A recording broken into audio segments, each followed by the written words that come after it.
3 वर्षापासून सक्षम टाटेचा आणि माझं प्रेम संबंध होते. सक्षमवर MPD पडली होती, तर त्याने सुटून आल्यापासून माझ्या घरचे त्याचा गेम लावण्यावरच होते. त्याच्यावर 3 गोळ्या झाडल्या तरी त्याला काही झाले नाही. तेव्हा त्याच्या डोक्यात फरशी वगैरे टाकून मारलं त्याला.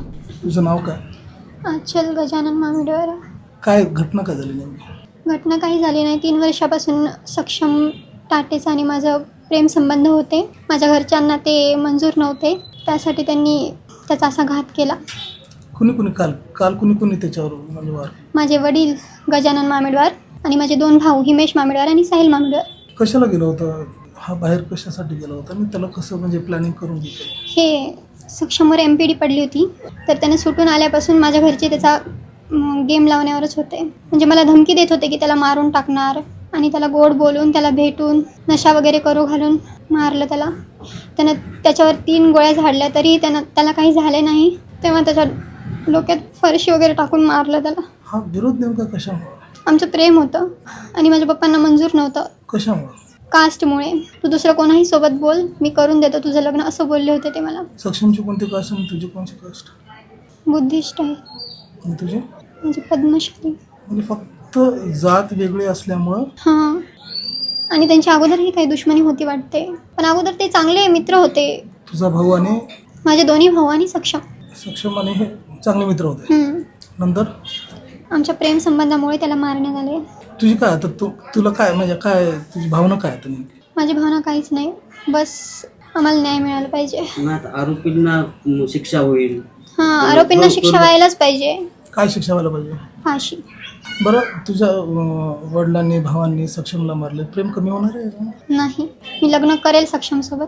आता सक्षम तर नाही आहे या जगामध्ये, मग कसं काय? त्यांना नसलं तर काय झालं, आमचं प्रेम तर आहे ना. माझ्या घरचे जिंकूनही हारले आणि त्यांना हारूनही जिंकला, आणि मी त्याच्यासोबत लग्न करेल आता, आणि त्याच्यासोबतच राहील हमेशा, आणि माझ्या मनाने राहील मी. माझ्यावर कोणाची जोर जबरदस्ती नाही, काहीच नाही. आणि माझं वय झालेलं आहे, तर मी माझ्या मनाने निर्णय घेऊ शकते. पुढचं भविष्य तुझं इथेच राहायचं का? इथेच राहायचं आहे आणि सक्षमचीच बनून राहायचं आहे. पण इथले तुला मंजूर करतील काय? करतील. इथल्या घरच्यांचं काय म्हणणं आहे? यांचं म्हणणं आहे तेच. माझ्या मनावर सोडलं यांनी, आणि माझी इच्छा आहे की मी इथे राहावं त्याची बनून आयुष्यभर. तुझं वय तर कमी आहे. काही होत नाही. बोल. मला राहायचं होतं त्याच्यासोबत. काय झालं, त्याच्यासोबत राहायला भेटलं नाही, तर पण इथे तर राहील ना त्याच्या घरामध्ये सर्वांसोबत. आता माझ्यामुळे त्याच्या मम्मीपासून तो दूर झाला. काय स्वप्न पाहिले होते बरं तुम्ही दोघांनी मिळून? काही नाही, लग्न करायचं वगैरे खूप काही स्वप्न पाहिले होते. हो, सांग ना भाऊ.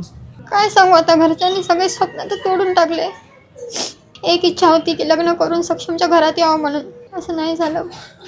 आता मी इथेच राहील हमेशासाठी. पुढचे काय स्वप्न पाहिले होते तुम्ही दोघांनी मिळून? काल सायंकाळी मिलिंद नगर इतवारा येथे मयत सक्षम गौतम ताटे वय 20 वर्ष, राहणार मच्छी मार्केट, याला मारहाण करून डोक्यात फरशी व दगड घालून खून करण्यात आला होता. त्यातील आरोपी आम्ही आज अटक केलेत आणि तपास चालू आहे.